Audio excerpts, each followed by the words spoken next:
Congo H24 TV, information qui toque, musique, politique, théâtre.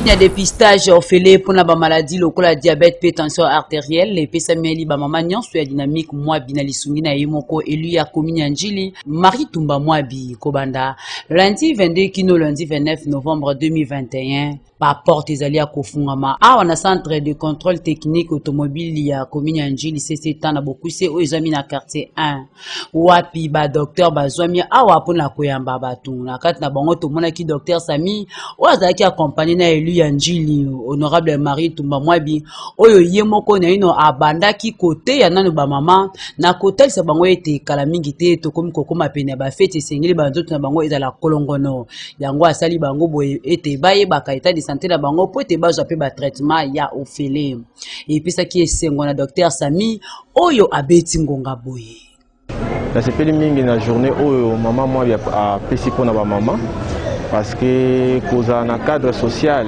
ezali pe malamu mingi surtout que ayebi ko kanisa yango na moment opportun, c'est-à-dire que tango ba mama balingi ba koma na mois ya fête alobi pe ke mama bakoki kozala ndenge wana te fo bazala pe nzoto makasi ya yango wana apesi ba consultation oyo tobenga consultation gratuite po toyeba kosala oyo babengaka dépistage ya maladie oyo ezali ba maladie de référence mpona ba mama mikolo ezali tension ezali maladie ya sucre et puis toyebi kopesa pe bakisi ya ofele ba mama pe ya dynamique Tumba Mwabi bazanga kite kobeta ngonga kolia ezango na suka te santé nde d'abord to sepeli na oya sali na ndenge ya biso traitement apesi biso pe bakisi ofele to pesi na biso eloko te nzambe penza ba accélérer ya mingi na isika oya binisi na osengaka merci epa ya mama na oya sali pona biso ongai vraiment tuka nde na lia poso mobimbo oyo ba vertige moto passe na kinanga na mbongo pe akende hôpital te pona za traitement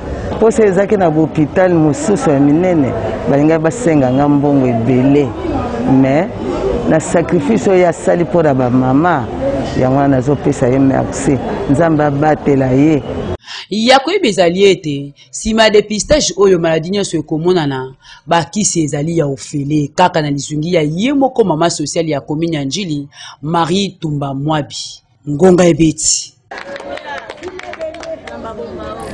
Bonsoir, bonjour, ça dépend de l'ère à laquelle vous nous captez depuis vos postes récepteurs, c'est bien.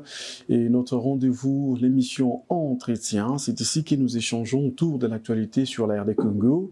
Nous échangeons autour des questions économico-socio-politiques de notre pays. Et voilà, encore une fois, un des fils du pays, un des compatriotes, qui se nomme encore une fois Bompé Mabogis, qui porte aujourd'hui sa casquette de combattants. Avec lui, nous allons devoir échanger, comme on a l'habitude, au Kitakatu Zindaka, le quota, Mogaba le quota, pour que cela reste entre nous, reste dans notre communauté, pour qu'enfin, qu'on ne puisse pas comprendre ce qui se passe, comme on dit les linges sales, tout l'avons en famille. Encore une fois, restez scotchés et branchés, vous ne serez pas déçus, car nous allons devoir échanger, éclairer, apporter de la lumière là où il y a des zones d'ombre qui sont encore un peu floues. Voilà, merci encore une fois de votre confiance.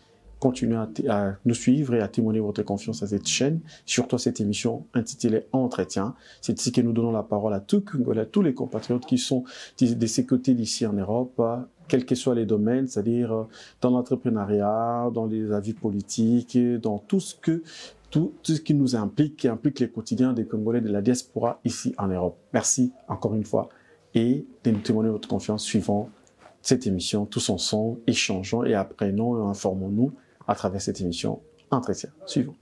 Toyito kota na mozindo na ndeko na biso oyo leo toyambie na casquette na ya combattant ndeko Bompé Mabogis mbote na yo mbote de Blezo Wanga fils de l'homme na yambio na esengo vraiment parce que tout ça là qui na yo entretien liboso bandeko ebele ba sepela ki na entretien wana balinga ki tozongela yo lisusu olimbola makambo yo eza d'actualité makambo de l'air ezo préoccupé biso parce que biso toza a na mboka mopaya kasi mitema na biso ebetaka na rythme eza na mboka pe toza na attachement makasi na mboka na biso. Boni na nous santé na yo Bogis. Ouais, santé très bien par la grâce de Dieu. Na robanda mbala moko d'entrée des jeunes Robert Teroli solo ya yo o mibengaki na émission to saki mbali boso Tshisekediste o defendaka Félix Tshisekedi o ipa yo pour baki ozali ya IDPS mozali et Tshisekediste au siège raté mais aux en cadre o defendaka idéologie. Mais na kokota na mozindo IDPS ezali union des démocrates pour le progrès social. Démocrate wana yo lobelaka onini. Merci à trop. Na balandi nyonso bazwa na émission munene oyayo. Vraiment te remercier grand Dieu à mettre à battre ba circonstances.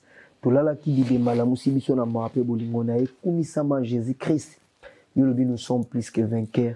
Au lobi l'Éternel est mon berger, je ne manquerai de rien.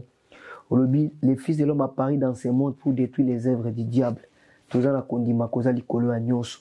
Toza na kondima ke yo pesa biso victoire.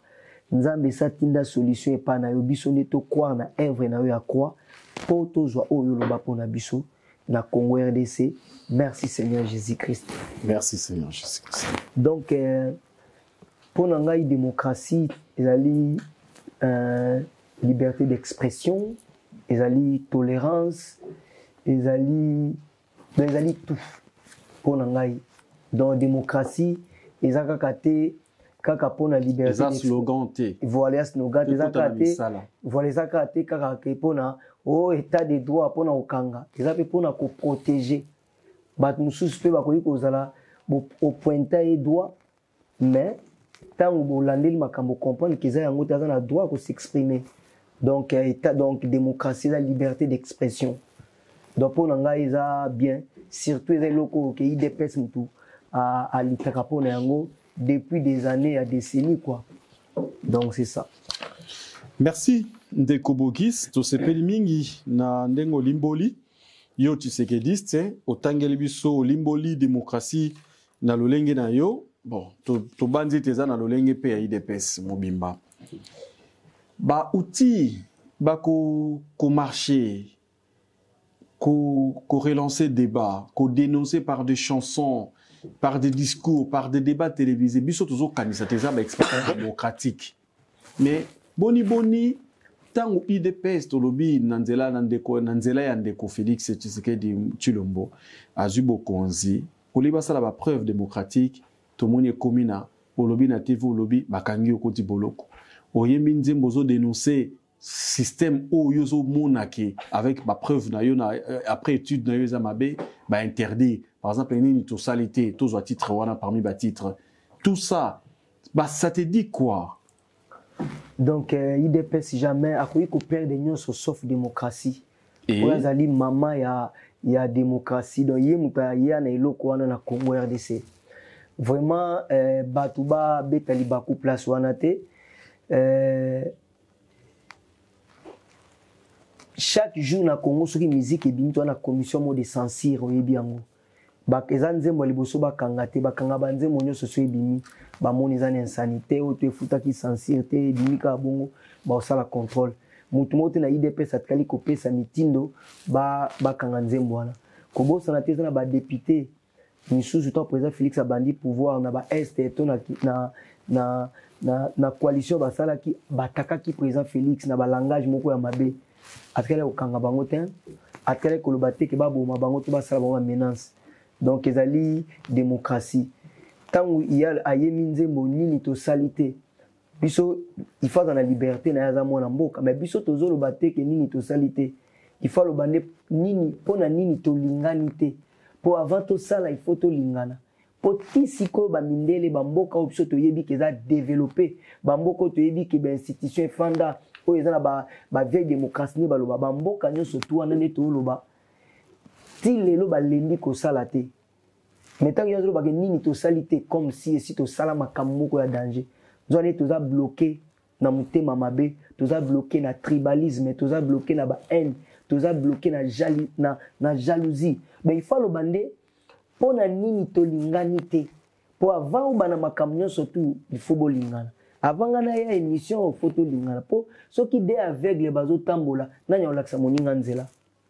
Donc to lingani te Donc soki tolinganaki na ba makambo to vivre na Congo to vivre ngote. Donc nyonso te zo uta na bolingo. De bolingo ezali base, ezali soubassement.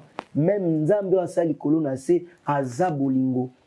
Papa na mama bafandi na kati ya ndaku. Mwana bimi akeko suba. Tanga komi na simandaku bayoki mwana gangi. Ba comprendre que on sort mwana gangi fait attention sur léopard, tigre, ours ou nyama moko animal mon féroce. Papa linga papa lobi aisi mama lobi non ne mwana gangi boy. So ina kewana nyama na kolianga. Donc to oko perdre nga na mwana. Mais biso no so to tikali to bota mwana msusu. Mais maman a ses souvenirs na 9 mois zeni makoloko vimba ba cerclage kolia ba manga mubesu kolia ba mabele ko fanda pembe na toilette. Donc zemi epesaka ba goût ebele po mutu aza na kati ya libumu mutu azo commander ba césarienne mama kamata 8 tiges ya moto abimi na ngotangu animal wana moni mama na tige ya moto animal akimi. Donc mwana biki siko bazo tuna eloko sauver mwana ezani ezali rigueur ya papa, force ya papa, pour papa azali chef de la famille, azali symbole, azali na clairvoyance, azali symbole ya force. Et là que sauver moi les amis amour. De là que sauver Congo ezali amour. Quand Dieu a aimé le monde qu'il a donné, amour ezaka ko recevoir te ba congolais bazolinga, ko donner. Le cas Betien Tshisekedi ba pesa ba mipesa ba kota ba prison, bazongisa bango ba village. Le cas ba président Félix ba ndimai ko bunda awa na aéroport, na Zaventem ba bundi na police belge makila. Donc l'amour, il faut sauver Congo amour. Amour eza faiblesse te. Nzambe a gagné ki Satan na masasi te a gagné Satan amour. Donc amour, révélation ya munene ya Nzambe eza bolingo. Donc yango monike nini to salité eza lokwa netike to si to salito ekoki pendant que to zoko na ba mokili ya sika na ba Qatar na ba Arabie Saoudite na ba Japon ba Corée du Sud ba mboka ne développer awa na ba mboka o to tolo mo ate ba lobi ke nini to salité potisiko na ba koksi ba rêve na bango te. Alors comment na Congo mboka ne ngwa ba lobi da ke nini ba salité si ba sali nini toyina Kabila azobuna soki to ndimaki ko bima na libanda lokola ba Burkinabe tonga toza na position tozate ba misusu bazolo ba oneni muza kotaki changement muza yaki na masasi a balancer régime nyoso to Mobutu ye mo mutazo décider mais biso to sali élection moko archaïque o ezana makambo ebele ba tricherie makambo ebele élection archaïque donc faire sens moko ya koloba que donc na koloba ni élection moko ya mabe comme sous mon employé et que vraiment na ndenge na kanisa kité. Donc cela veut dire élection moko oyo et ça dit que biso to na otala kaka tête que Kabila kende mais to rendre compte que même président na tête en mboka so la majorité na parlement te a osali lo to za ka étiquette. Au moins il fallait qu'il 2 ans pour qu'on ait un système pour na abo ma coalition pour qu'on ma diriger. Remarquez kaka après kaka tang bakabo na Kabila to a commis na réserve à 3 milliards, les commis na 4 milliards et quelques. Il y a réserve, même FMI Andima qui était un record moko historique. Pour la nini, bolingo. Au moins, donc, il y a un monique, c'est inutile, il y a nini to salité. Et là, ma kamoko est passagère. Mais pour tout le monde, pour la nini to linganité. Pour ceux qui bolingo ezali. Na niveau Congo ezali le lobby kombo ke uti na régime dictatorial. To kwa ko zate na ba opposition mona qui c'est opposition féroce. Fali to la ini to soutenir mwana mboka pour to détecter banguna. Lelo banguna on ko bundisa biso na kata mboka ba oseka biso. Po biso moto za na bolingo te. Po biso moto za na koyokana te. Mais toi qui penses que Mokonzi Mboka Félix Tshilombo parce que tu le défends, c'est dans sens on a casquette au lati ngona. Toi tu penses qu'il est différent des autres alors qu'il continue à saigner na Beni. Il continue à saigner encore d'hier, il y a eu des massacres, il y a eu mort d'hommes na Beni partant de Rutshuri. Donc ça dit tout ça. Qu'est-ce qu'il faut? Il lui faut quoi? 10 ans, 20 ans, 30 ans? 2 ans, c'est pas assez pour pour sécuriser les fils qu'il est avec l'état d'urgence, Bogis. Mais non, il y a un problème. Il y a Koutaki Yango, il y a hérité Yango, à Kouti Yango. Par exemple, au Botimo, on a déjà un défaut moko banda makina liboum. Et pourquoi il est venu? Non, il y a commis président. Si c'est pas son affaire, il a été. Non, il y a problème, il y a faire, il y a problème, il y a Congolais nyos.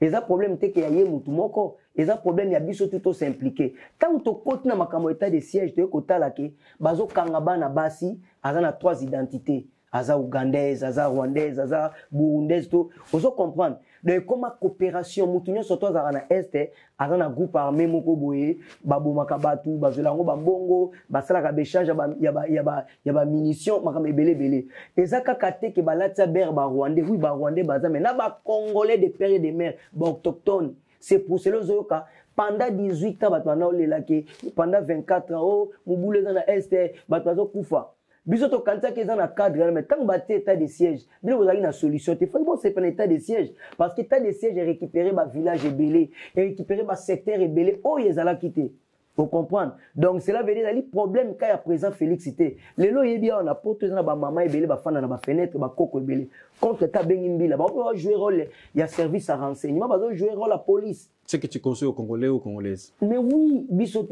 ça veut dire l'isumu na biso ali manque ya patriotisme.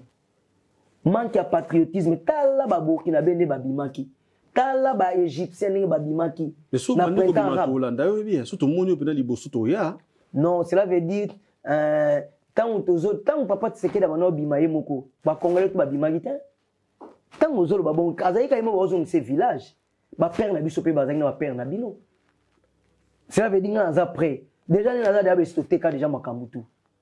Donc ça veut dire problème ya lito soutenir mkonzamboka to bata matin na simaki mubule za na este netike ye muta akotisi yango akuti yango eza loka ba lo dire umeli oyebi mubulu ni sala na Irak umela oyebi mubulu ali na Angola ya Savimpi na Eduardo ça a 20 ans Eduardo na Savimpi mobutu azaki en tête nango azo soutenir Savimpi donc biso pe loto zo mona makambo za ebele na este à état de siège pona kolandela nenge Congo ezalaki liboso ezaka ba Rwandais te na ba Congolais baza ba complice. Ah bon? Mais oui ba Congolais de père et de mère baza ba complice ba mutu nyonso surtout aza mutu a este aza na ba groupe armé oyo ba yozo mona mboka mobimba eza na guerre mais bato azo tonga bandako loka ba champignon ndako mboka ya guerre tonga ndako te donc na tongo mona e de blaison na poko ADF nalo na tongo zo mona e bogisi bompe na poko ADF nalo avec la communauté, na même mise à la communauté internationale, il y a MONUSCO, place batazo kufa ya mission d'observation, mission à non assistance à personne à danger. Yo so mona mutu place à kufa, mutu mwaza ko sala bilan compter bibembe. Mazwa ka ba milliards. C'est triste donc na affaire à est il y a à boire et à manger donc il y a mwana congolais place no sozali to telema to fongola misu. Parce que les Kamba est ndenge ndeka otu ko limbola wa malheureusement na biso mo ba congolais pe mingi ba kota na makambo na ba complice na tongo azaboué commerçant to entrepreneur mais na butu aza membre ya parti Moro Songolo est il y a à boire et à manger to vendre les ngona mozindo et na bandeko na ba impliqué direct c'est-à-dire ba autorité o tozana accès na bango toye baneni na mission entretien o yo mission to benga entretien toye ba kotambola parce que on en a les capacités les moyens ya rokenda partout même jusqu'à l'est to rokenda to koma pona koyeba mais revenons à nikambo ya mboka na miseta o zutungisa biso ba congolais et nazo tuna mituna o parce que toi tu défends aujourd'hui le président de la République ozo mibenga tshisekediste yangwana toye na yo mais affaire ram soko yebi parce que na rolobano toza déconnecté parce que oza tshisekediste oza na ba lien oza na ba information sûre mais oyebi au moins tu as une idée boni bandeko bazo lela bazo souffrir na mboka parlons kaka tozora point ka ram mais pona makamwara mwana na soutenir yango te parce que biso tozo bundela to soutenir idéologie papa Tshisekedi to soutenir président Félix mais alléluia amete et la kisi te ke batu nyonso to baza côté na biso baza misanto to na IDPS batu tu ba osala kuna basala mabete to ti ko na ministre de santé bakanga ki donc alia ki pe a sala ki mabe ministre de santé donc to ki na ministre de économie a se comporter bien te ministre affaires étrangères et ministre intérieur je crois Gilbert Kankonde donc biso ministre affaires ministre intérieur donc biso to soutenir président Félix a réussir et ngola ki sa te que ceux qui muta permet na président Félix cela veut dire comme président Félix te parce que dans un dossier avant Limbola, c'est pour te dire que IDPS, Félix, slogan est qui le peuple d'abord. Mais peuple ango d'abord, aboui na iram. Pourquoi l'imposer des forces? Pourquoi c'est forcé? Maintenant, ici, non, mais stratégiquement, non, choisir, pourquoi ne pas dire non? Parce que idéologie, ça dit les peuples d'abord. Mais les peuples ont dit non. Il faut tout vérifier parce qu'il a se rappelé, conseil des ministres, chef de l'État, boyaki ango. Donc, président Félix, chaque fois ça, là, les camions qui base et télémi, peuple lobby dans les peuples d'abord. Les lois ont revoir le contrat ébélé au Kabila Signaki pour la carte de contrat tali que les peuples d'abord résaté. Donc, cela veut dire que les camarades, c'est bon, surtout dans la soutenance en côté. Tous ça ébélé mes opinions nanga. Ngai na lingi flatterie, na koyi koya pour na flatter président Félix c'était parce qu'il attend la flatter, yim to ça la bilan la population. Vous comprenez? Biso tozo loba bien. Mais est-ce que le biso ka le président biso tout au balozalaka pembe na ba makambo eko ma ébélé. Vous comprenez? Il faut te soutenir rien à voir bien pour réussir pour etumba ceux qui te réussir en côté les gens par rapport à la force à l'élite na biso monde entier abraka misu na pas IDPS 37 ans d'élite ba tcha chicote batala ka biso to dénoncer mingi to loba mingi l'autre on a pouvoir toko qui s'appose à mututé pour œuvre immédiate parfaite ni mokilezali mais il faut tout ça la sur 10 tous attendre à 8 ou 7 ou 9 pour l'intérêt à la population. Merci Ndeko Bogis. Avec Félix Tshisekedi Tshilombo, son excellence, monsieur le président, oso défendre, n'a pas principe naïe, toujours là à prêcher par l'exemple. Toujours là, moi, ça dit gouvernance mourir exemplarité. Crois-tu aujourd'hui, avec les temps qui nous restent, quand bien même on vient de mettre sur pied le bureau définitif Yasseni, crois-tu que on a suffisamment, on pourra recenser toute la population congolaise et aller aux élections crédibles? Ou doit-on encore une fois enjamber cette règle comme dans le passé, il y a comment on va dire glissement? Non, glissement est pour Mukonzambo Kalobaki qu'il plaît qu'il neige élection ezali. Na 2023. Na 2023. Cela veut dire que tu vas kokoso mboke kuta inango ka bisote bamboke bele kuta inango pona makambu ya économie ya bamboke pour mamutu passer par rapport à l'économie. Donc lelo tomata tokita. Ce qui a lobby que élection ezalate pour un recensement batu ba oloba walinga glisser bona. Donc le club élection mi balé ou mi sato salamaki 2006 2011 2018 sans recensement. Donc ceux qui t'a et cause à la recensement gloire à Dieu, ceux qui aux alaté pour nga je crois aucune élection sans recensement 2023. Oui 2023 parce que ça nini. Ce qui a lobby que token élection sans recensement et comme ba poème belé et comme linga tricher et comme boina boy mais ya zana mo besoin élection ça m'a pour apaiser tout le monde. Parce que élection to bata makuta na makambo suso ba recensement te po yazo loba makambo wana te tanga loba ito ke élection na machine ou sa machine ba congolais tout ba boyaki ba congolais te me bande koni mususu opposition ba boyaki élection to kene na machine élection to kene na machine et élection to kene sa machine so moni machine bo boycotter ne ba fayu ba na koloba mais après na suka ba e kondima parce que Kabila a créé qui prétexte mo lokwa net que machine ezali so na te machine ezali pona okale IDPS. Parce que Kabila est que IDPS n'est pas populaire, IDPS n'est pas parti de masse, IDPS n'est pas zanabat au bako voter. Le Kabila a tchaki idéologie, il y a machine à voter. Président Félix tellement timba le bito qu'une élection à machine pour sa machine est bloqué si ko Kabila. Bande connaît ba komi ko ba Félix Alembongo, Félix Alembongo. Même ba Genève wana ko ka okenda ngote, mais soit kenda kiti bangalo banini aza pien à Kabila, azaboy. Mais na souka ba yaki kondima ba okeni pe élection na machine. Tu comprends? Donc cela veut dire to okende élection recensement pour na 2023. Na 2023 tango kutu te ke yango soki te po to sali ba élection bongo. Donc to okende yango. Merci Ndeko Bogis Bompema, combattant, tshisekediste, na IDPS, mais tshisekediste. Et les lots population azolela. Enfin, population zo Tomboka, et bah, surnommé même Mokondiamboka Fati Airways, et c'est pour évoquer les Kambaba voyage. Mi bembo leki, mi bembo. C'est-à-dire, na évité, mi bembo leki. Donc, si koyo, le lingue population, azo sepela na été, yo mutu, aux antiséquidistes, yo peut-être okoye, bah, pourquoi, les pourquoi de tous ces voyages, ces multiples voyages, qui rapportent tous ces voyages. Et ça, il y a la RDC, le peuple d'abord. Yaya, ceux qui moi dans malade, qui si à moi na yo, ils ont na limité tes places au fana, ils ont na bandal que nous avons été. Pour na qui c'est na okende. Bon, c'est qu'au Congo, Congo est bientôt Congo est malade. C'est qu'au kenda ne c'est qu'au. Mais parce que moi nana na bikité. Moi nana na bikité. Est-ce que biké et amboka moka tena moculeuse na ba problème le roi Congo. Mais tous ces présidents là. Mais comparaison, ils ont raison. Quand des ans, Mobutu, ils ont 18 ans à Kabila, ils ont une dictature féroce.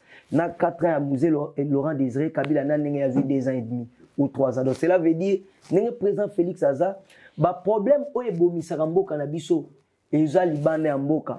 Parce que soit sali ba voyage na Mbandaka, sali ba voyage na Kisangani, na Bandundu, na Congo central, na Katanga. Le problème na Congo est kunate.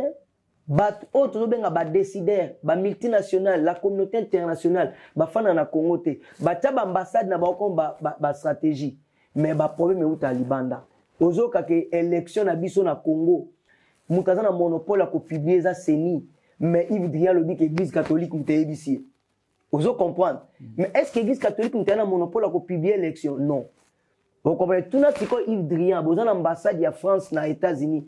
Pona nini vous appelez la église catholique qui pèse en États-Unis. Pour nini l'élection à Trump na Joe Biden, pour nini nani cardinal à États-Unis, ayebisa ki binote que Joe Biden muta gagné. Vous comprenez? Donc il faut que ayebisa biso car pour nini Congo. Biso tu dois payer indépendant. C'est pour la kolakisa na batuke azo kende parce que mboka na biso ba problème na mwe utaka libanda. Bato bazo tia musukusuku pona obebisa mboka na so bazo ta libanda. Bato baza ko soutenir ba groupes armés belé baza libanda. Yango azo kende kuna. Asali ba voyage belé azwa ki 2 milliards na FMI pona ko futa gratuité enseignement. Mbanda kanga bisa 2 milliards te. Auti na mboka mwa bandibu azwi 30 voitures blindées na 2 milliards ba PC da 1 milliard avec na maboko. Et pour l'intérêt ya Congo. Quand vous avez babonga za lokola neti Sarkozy a fait en France. Moment Kadhafi a ya kiti ba télé ba tente na Champs-Élysées. Ba français ba marché dictateur oh France ngaki kota na austérité sur récession. Ya sombi ba Airbus mbonge côté pas Sarkozy, tombonge côté na caisse na trésor public ya France. Vous comprenez? Bino ba français bokolia dictature na eto bolia biloko te kama biso to la bien. Président chinois ye même bang ba sawata dictateur ba oh masomi soki 12 Airbus. Les intérêts à France to ani. Soyons réalistes. Il faut tout le monde des Arokende. Vous comprenez? Il y a président Félix Ofandaka na Kinshasa danger pour Congo et ça ils ont la production ani. Ata bika pamba to sala kate, tonga pamba bouton to sala kate. Atambona awuti awa dernièrement na G20 na Rome pour na ko négocier ko luka ko benga ba investisseur baya. Awuti na Glasgow na Écosse na Copenhague. Akendaki pona réchauffement climatique. Toi na déforé à minene, Amazonie na Brésil na biso équatorial. Ya biso tolia kate so ba fandi biso ya bafuta moso abi République populaire ya Brazza Kabila telemi ya ebelo côté. So ba bi Congo ya DC atemi de tous les Congo bazo benga zo telema. So ba lui bongo umupika masasi, umupika rais. Donc comédie ya kesiko kuna na Copenhague et na Copenhague ake kuna na Glasgow.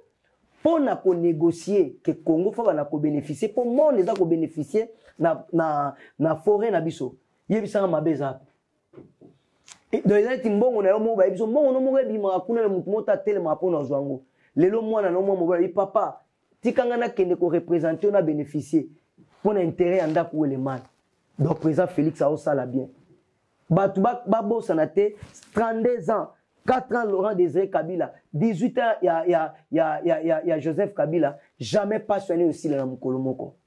Il y a on arrivé senga bolingo. So bolingo ezali ata lipa moko ezali to ko multiplier yango. Omoni moni mabalo ezala bolingani ya solo au moins ça lingi mobali na ye na bolingo. So ata mpia keza zo sentir yango te. Mais ce que za bolingo il y a intérêt ata mobala na mbongo ebele. Lokola alinga kine libala na tata mobala leli abimika bani kolele mobala abimaka tika nga moko. Mais oh ya lingi mo ya ko pesa rapport ezate. Donc Congo ezo tambola bongo.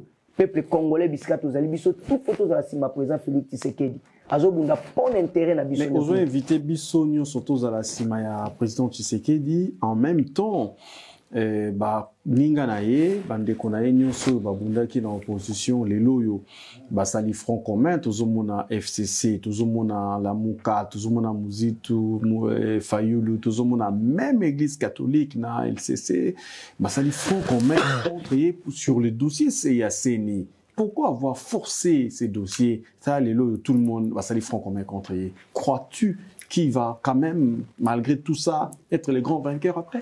Seigneur Zalika prétexte. Yo moni Martin Fayulu aboyaki ba juge ya cour constitutionnelle.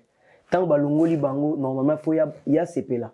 Mais yé amoni bango mabe parce que baneko akangama ki États-Unis na Covid yé chef de l'État, président élu, akangama ki na président Eli akangama na États-Unis na Covid contexte planétaire hein? Voilà mais bao soana Remo Chibanda bao te kozala dernièrement na Barnabé Kikaya tant bao to kutana Kabila na Kingakati. Donc cela veut dire lelo oyo Martin Fayulu au Kabila soi-disant betaki masasi na mutu basangani. Quel paradoxe. Donc cela veut dire Jésus basangani na Satan. Ah bon? Donc, dans la mais tu as des termes forts, Auguste. Mais oui, parce que Jésus va s'en à Satan, n'invite ce qu'on a libérer Nani. Donc, cela veut dire Martin Fayulu, alors qu'il y a un opposant radical. Parce que là, tout Martin Fayulu a Simbagate. Donc, Martin Fayulu, opposant radical, alors qu'il y a des femmes, pas André Kimbuta, oh, yazali mwana ya Kabila, oh, ya Pekisaka ba marche. Yo zalaki. Oh, ba loba yemo loba yango. Ce n'est pas Bogis yemoko aloba yango na kosele makambute. Donc nazo on a talisa yo ke lelo Martin Fayulu basanga na Kabila bongo mutu babetaki masasi. Donc Mozito ako expliquer bisote bila Mozito ezani Kabila bila na ezani à part mutema mabe na sorcellerie nde tozomona lelo bango basangani na idéologie ni na idéologie ke yako bundisa président Félix ba okokate wana ozomona seigneur ka prétexte potangu Mozito azo sala Mozito a peme na ya Mozito aza pire mutu Fayulu o bakena Kingakati chaque jour. Aux en interview moko ya Mozito azo critiquer Kabila comme opposant exact a critiquer Kabila neni Kabila mta fabriquer na toute pièce. Donc toyebi bango do ba osala eloko mon côté. Et comment tu trouves la démarche du cardinal Frédéric? Non, ça veut dire yo kana expliquer yo.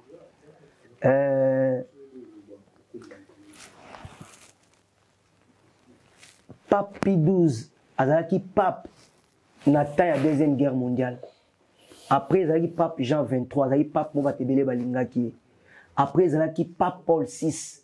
Après pape Paul VI azalaki pape Jean-Paul I asalaka 33 jours. Après azalaki pape Jean-Paul II azalaki kombo ya pape Jean-Paul I, pape Jean-Paul II. Aza premier pape communiste. Et puis azali premier pape, aza parmi ba pape le plus populaire. Azali populaire. Après Benoît XVI na otoza. Bango nyonso bazali ba initiateur, ba défenseur ya gouvernement mondial. So ten na ba pensée na bango, na ba encyclique na bango ba sala ba koma.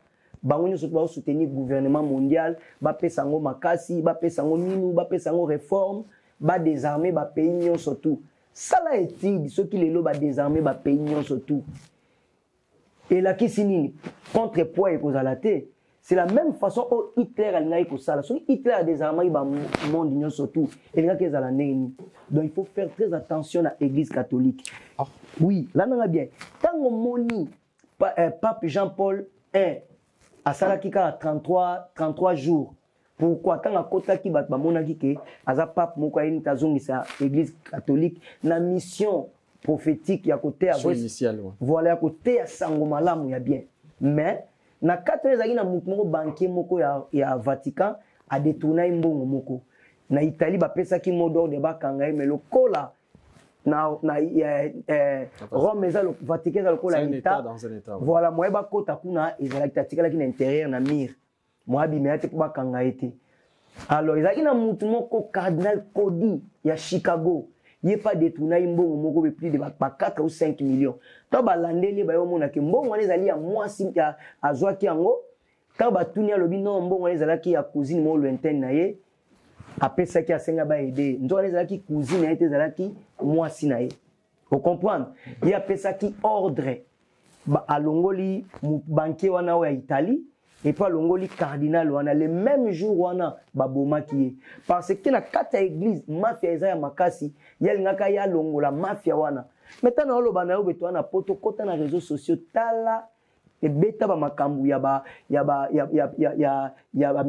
pédophilie ya ne baza ko violer ba maman na ndenge eza ebele awa kutu biso na Congo bo mona ete comme neti ko ma problème beta en Europe bakanga journaliste moko te banali bémission taba 1 milliard et puis ça ba millions de vies bazo senga Vatican ezali état kati ya état ba ambongo bazali ba ambassadeur bazali ba ministre ya Vatican ya Congo te na tunu ambongo quel courage ambongo ba leki ba lobike Chole a lobike bango basala ki élection 40 000 observateurs na 40 000 smartphones biso tout ba ibongo non mais tant que Chole a leki une émission ba tunu lobino bazwa ki appui ya France ya Suède ya Belgique ya bamboke belé ba tunu mais oh Katumbi mutapesa ki bino nino tête ozwa ki aide mon côté ya Katumbi bonamwe lobi nango Olivier Kamitato alekela bino non c'est du mensonge Katumbi mutafutaki azwanga na pourquoi neni bana baza bana mibale peuple congolais baza na problème yo za église faut au milieu du village neni faut zwa part ya bana moko ba pesa yo mbongo ya ba 40 000 smartphone idée nezala kimi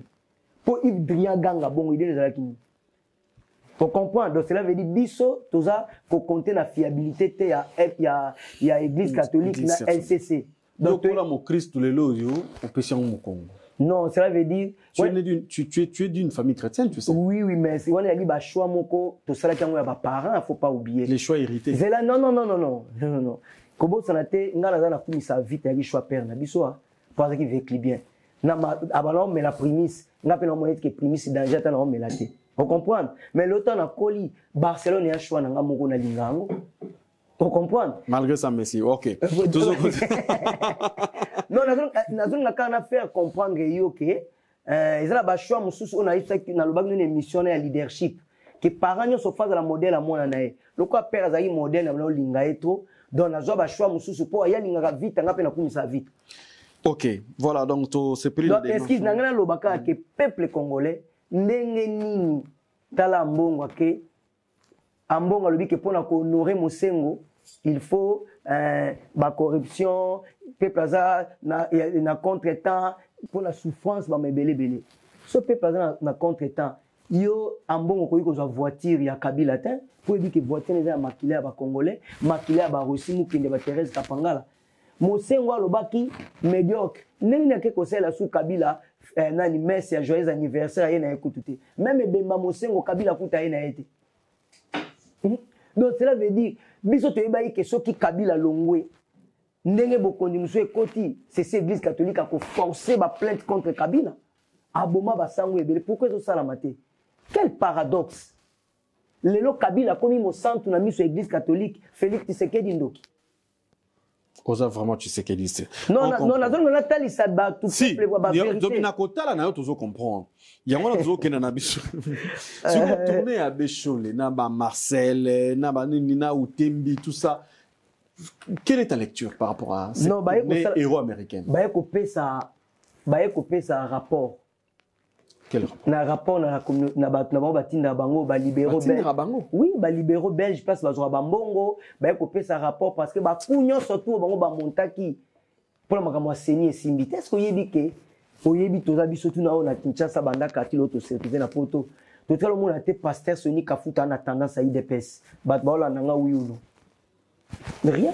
Mais alobi ke Fridolin Mbongo aloba vérité ayebisaki bango ke balongola 3 personnes moko baza baluba bana tendance à président Félix de la kisi ke na mandat o baluba nyonso o batanga ba classe basala bana droite mais JBMP na poma JBMP na pona président Félix c'était président Félix mtalakisa ko yemba Grand Calais président Félix mtalakisa ko yemba Muto Modi Kembe président Félix mtaentraîner Pepe Calais président Félix mtalakisa ko yemba combien ba pinga kasenda combien de baluba baza ba pasteur na Kinshasa Yo ko pekisa bango parce que ceux qui attendent aza compétent aza lisusu na droite pour na tête mboka yali muluba mais Kabila azalaki awa ngoyi mulu na yaki na seni maluma baki bataba este ba soit disant ba bengo ba swahiliphone so ini et chokaki batute poni ya ba tunsu seza mabe na tesnazo na kalisa yo ba place ni baza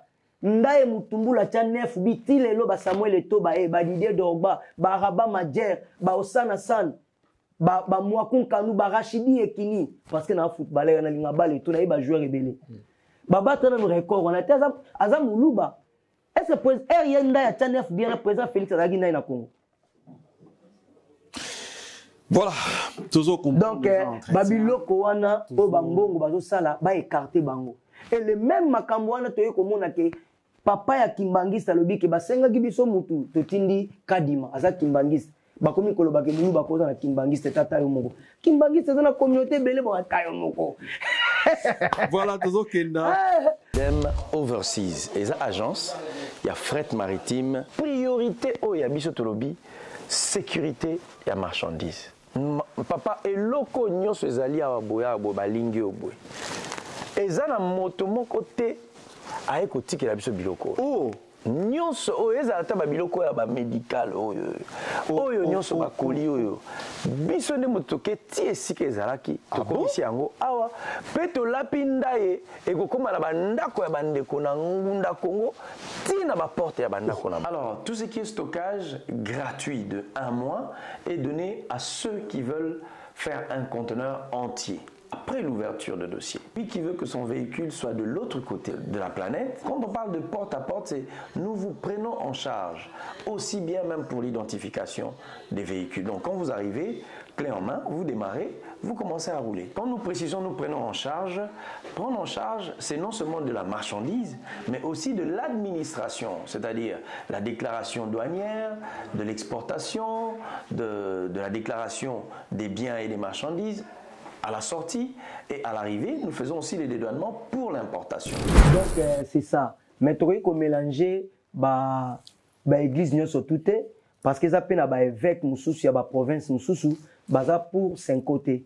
Ningo s'est passé. Mais toujours comme tout le monde qui pasteur et kofo a terminé qui Kabila na église. Tant maman marche ezala ki bakimaki kuna na LCC. Tu vois mama kofalo baki mais eux zo sala malelo bo. Wana za ba congolais. Voilà, merci Ndeko Bogis, toujours Kenanayo, toujours le bel actualité. Le lot toujours assisté à procès Chebeya. Hein, le procès Chebeya a été émis et en même temps interpellé pe ancien premier ministre Matata Mponyo de l'autre côté, d'un côté Chebeya, procès Chebeya, où le lot Boutumo et John Numit Botubazo invité à répondre à l'accusation après jugement soit il s'avérait vrai. Il faut répondre. Et d'un côté, détournement de fonds où ils ont impliqué Matata, présumé innocent. Et quel est, c'est-à-dire, les lots ont bombé torse, comme quoi l'état des droits est là, par rapport à ces exemples aux en vitrine. Mais oui, parce que 18 ans au vivre qui en côté, ils ont dit République intouchable. Ils ont dit République qui a ordre national du léopard. Bâton surtout au Bazalaki, qui ça la bâton. On ne peut pas nous intimider. Tous ces gens-là, on a bazala qui battent au des nations. On ne peut pas quoi? Nous intimider. C'est quoi ça? Donc, on va intimider bangote quoi. On a Chadari. Ceux qui kangi Albert Yuma Muto Aibi, ou a Piemboka. Donc, bazali trop c'est na mission machiavélique na bango ke bazana ba mindu ki batie na ba ndaka ba John Numbi na ville ba osala bonawi. Mais nzamba déjouer yango parce que azanzambe na mawa. Faut comprendre. Alors, ce tout le monde va procéder ali makambu oyo ba recommandation. Oh non, loso batba contre le président Félix moi clique abattement mouké na diaspora na contre parce que makambona lo ba chaque jour on a procès Chebeya on ba osambisa ngo et lo ke kamusanga yi omona na kata procès ba Chebeya wana jamo ka o 5 et 3 jamo ka o LCC église catholique jamo ka o ba opposa ba lobela ngo rien ba bosa na bibemba batinyo surtout wana. Pourquoi selon toi? Non, pourquoi ce silence? Qu'est-ce qui justifie ces silences? Non, c'est la vérité ceux qui t'ont appuyé en l'axi que Félix a mati. Il faut te boire en pour quitter ça. C'était ça. J'ai une petite observation. Pourquoi tu oses tirer sur l'église catholique alors que l'église catholique n'y est pour rien? Parce que Senko n'est autour de l'entité de l'église catholique. Engagement, Senko n'engage pas l'église catholique. Non. na lobi bongo parce que bango ne ba net ya mbongo aza parmi ba acteur principal de l'église catholique ya mboka na biso. Langage na ye, il fallait que ça langage moko modernisé. Il fallait que ça langage moko ya apaisement. Est-ce que yebi que nenge élection salamaki ba mubuli la na mboka? Yé comme archevêque président Félix Alanda et tina ba na Italie taba a comme cardinal alandi ba ona makambo ebele ba mona ku président Félix mingi ke ba confession religieuse mususu alina mille façons ko sangisa bango ke boza bana o sa peuple eba to cham de ko poids à éternalité po to tambisa mboka mboka na do ba opposition na te Kabila comme ko ça la marche na Congo tu peux imaginer wapi liwa ya Rossi Mukeni. Toi tu l'as vu? Tu as vu Kabila faire? Mais bah toi Kabila surtout moni Chadar a bimi na marche. Ezaneti yo place nous surtout allons représenter madame donc kolo bateke na musala na mobali na été. La constitution. Non, voilà la constitution. Donc partout il y a vu na yo on doit représenter comme yé. Vous comprenez? Elle c'est la constitution. Voilà, faut souligner. Comme maman Minette Simou la constitution. donc on comprend l'idée dans les ali. Yango no moni ke lelo ezali mawa mingi. Donc bango bazo participer à n'est pas présent Sassou, à quelque luka ba négociation kuna neti ko combattre président Félix ko sala boy. Par rapport à quoi? Par rapport à quoi? Kabila zala kiawa botie pandi motote. Vous comprenez? D'ici ka tozali peuple congolais ebi démarche. Tala lelo makambo na lobi na yo. Le tout le monde va procès à Chebea. Tala bi ka matata photo mituna. Qui a cause à la innocent par rapport à quoi? C'est un premier ministre en Europe à l'université. Quand on a un bon zoaka, à ton prime na ko ton université matata tonga, à ton église catholique. Nous avons lelo remarqué église catholique à cela qui marche contre 15 millions de caméras. Oui, LCC na catholique 5 ba marche qui. Mais pourquoi il y a 57 millions de caméras ba marche été? Il y a matata. Non, bah cela qui marche contre 15 millions de bosso bimse makele. LCC na 5 c'est là qui marche. Mais à Makambo, il y a 57 millions de maisons préfabriquées, na ba saute des moutons. Pourquoi ni ba marché te? Tu poses on a ba port hein, c'est yanango. Non. Non, parce que ezali ke ce que lingo lia, olingi Makambo tambola bien, olingi catholique a blanchir ya kota Makambo na te faut pas lia. C'est-à-dire pesa Makambo zo Makambo. Ozo Makambo voilà. Donc on a balé bazipa miso. Les 300 millions. Folino. Ah, Folino. Nengeni 300 millions de dollars américains au matata zo ya Bukangalonzo. Basa awa kamara. Na tunyo la kisanga premier ministre awa na mindele. Oya tonga université atana salaire atana prime ne obana ndeni. Bakangi François Fillon kola 300 000 euros. Yango pénalisé pour ba emploi fictif. Acha mwasi na bana na e. Bayaka musala te me bazwa kambongo. Soyons réalistes. Yango ngana loba tout wana peuple ayebi. Toyebi likopa ndenge ezali mais likopa na esimba te matata ba osambise fo bakangaye. Oh, il faut bakangaye. Mais pourquoi? Mais bon, soka gagner procès. Teta gagner procès te. Oh, Bogis. Soko moni IGF a koti. C'est que la messe a été déjà dite alors. Non, ce n'est pas ça. Parce que toi tu es tisékédiste. Mais procès na salamiti ozoba il faut bakangaye. Pourquoi il faut? On est à le point de vue nanga. Kotate ke ezali ke messe esalamite ya point de vue nanga nazotala ke ngana matata ka banzoto mikeo famille pauvre aza richité o atika na héritage aboy rien makamyo sota zi yango mais Zuckerberg baza muneneta nan Elon Musk baza muneneta voilà yango na lobi ke ndenge na tali na ndaki rapport ya IGF to balandi makama bukanga Jeff Bezos baza nzoto mike tango balandi makama bukanga lonzo bakuti ke matata za mokangeni bakanga ça n'engage que toi, Félix, Félix, c'est que tu sais qu'édiste. Donc, voilà, merci. À propos d'aujourd'hui, où est engagé Kieyo, comme on le dit, dans cette émission, les propos n'engagent que leurs auteurs. Et ils ont un magazine en traité Tobé Topé Samalobana Congolais Nyonso pour tout recueillir point de vue Nabiso pour nous reconstruire où ils ont image Topé Mbokanabiso Congo. Entretien Lelo, encore une fois, des Kwazonga qui suite à la réclamation Nabino Senga Zonga pour tout débattre l'actualité. Et puis, Bande Kobele Babiyozo Betatolo, président Félix Tshisekedi Tshilombo, son excellence, monsieur le président, a changé ma camp. Qu'est-ce que tu attends pour regagner le Congo et vivre ça en vrai? Mais ça obligatoire te. Non, babi yozo beta tolo non, makambo changer. Mais si kobeta tolo basombi ba bus, basombi ba avion, mais que nous mata ngo peti. Non, excuse.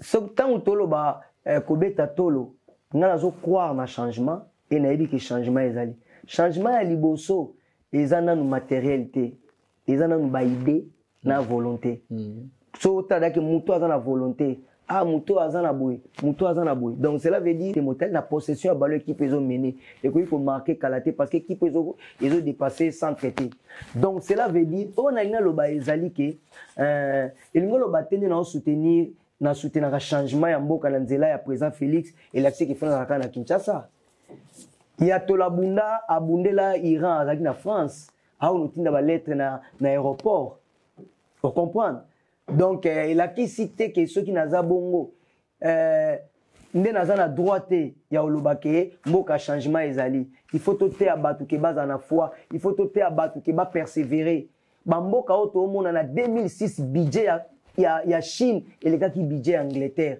Angleterre colonisa monde anglais lo bama partout Bogis na kotuna otuna suka pona zorota mingite mais na rovanda ming na seni population zo bima butu moi azo marché ba décrier choix ya Kadima population lingi na été parce que ce qu'on a population lingi na été quand on parle population c'est une partie de la population parce qu'il y a le pouvoir et il y a l'opposition chacun a sa popularité population lingi na été choix ya Kadima population a télémi parce que c'est une institution très capitale dans la gestion de la gouvernance parce que dans l'institution on a des fabricants politique c'est-à-dire des politiciens parce que grâce à la CENI aujourd'hui on a Félix Tshisekedi comme président de la République pour CENI des salariés et il proclama qu'il est le vainqueur grâce à CENI tout ça na Kaboun député tout ça tous ces gens députés c'est la CENI la commission électorale nationale indépendante Soki batu bazo bunda pona yango parce que yangonde est déterminera avenir politique yamboka parce que yangonde te fabriquera ba politique. Alors pourquoi ces forcing? Pourquoi avoir entériné ces choix où ils a contesté? Ezali sénité par ali peuple azana makamwana te.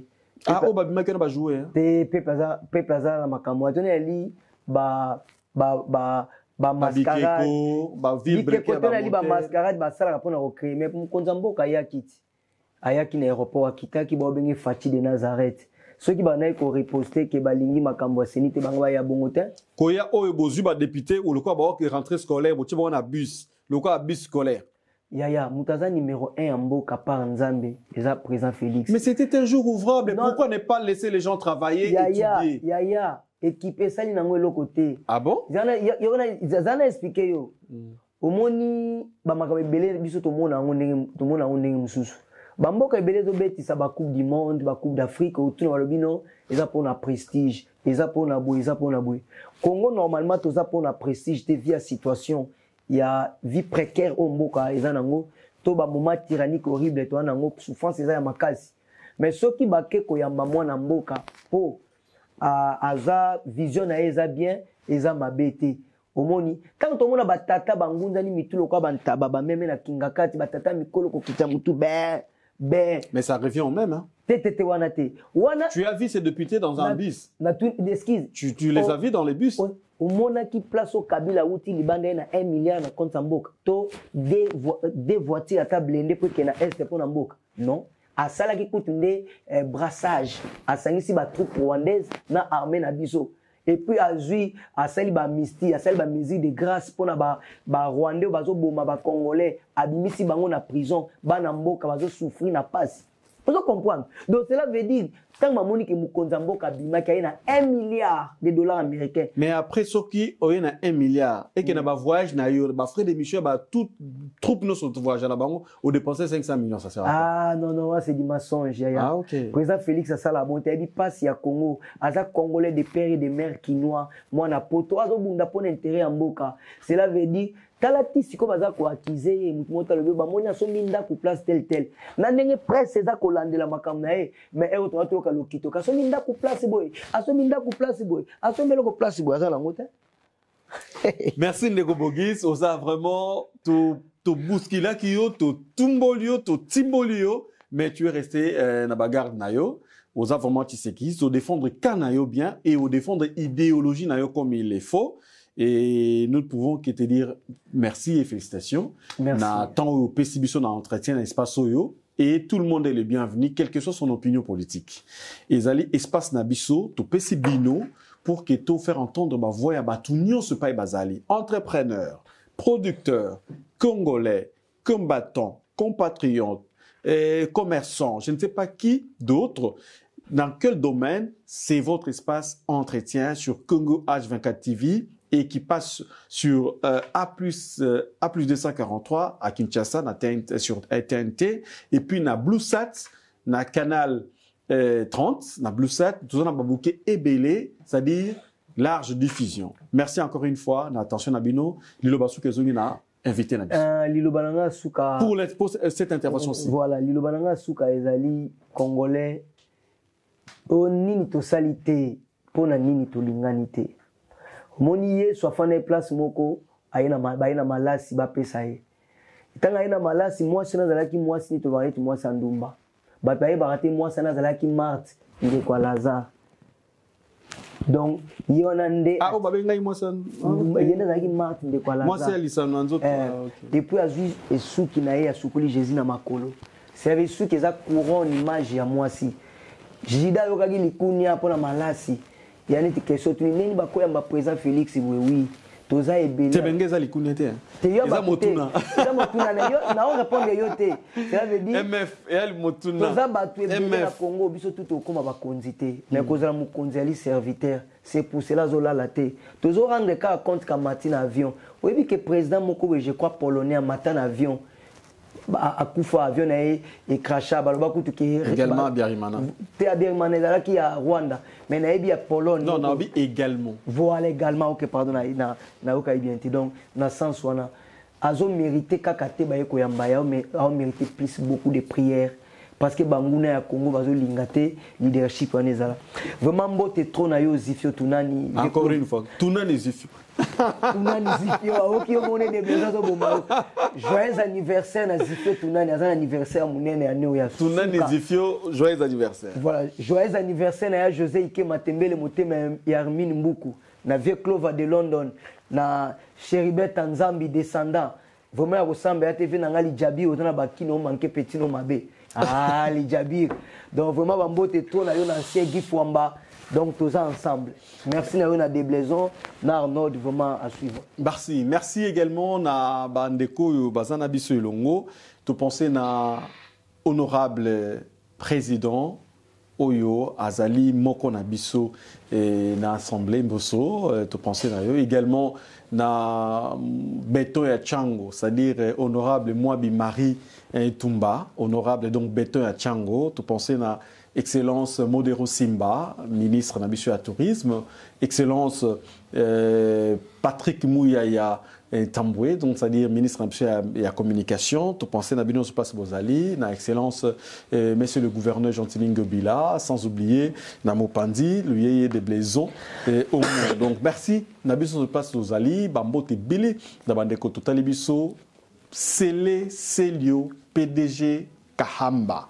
Là, monsieur propre place Bozali, Bambote Bele, Nayo, sans oublier Brice Loulen Tanguy, les patrons de BAT Service. Merci encore une fois à notre partenaire Badem Overseas, to penser na Babi, ainsi que Deline Bouli, et sans oublier Serge Napointe. C'en est fini pour aujourd'hui. Merci à toute l'équipe de Congo H24 TV. Nous pensons à Arnaud de Schwarzenegger au CMB. Arnaud. Ça n'est ni à vendre ni à louer. À vendre. Jamais. Merci à l'assistance de mon ami, donc c'est-à-dire Sony Kamanda Sony. Et je n'oublie pas Nabamboka Kabeya de Chris Business. Merci, bye bye, à la prochaine. Congo H24 TV, information qui toque, musique.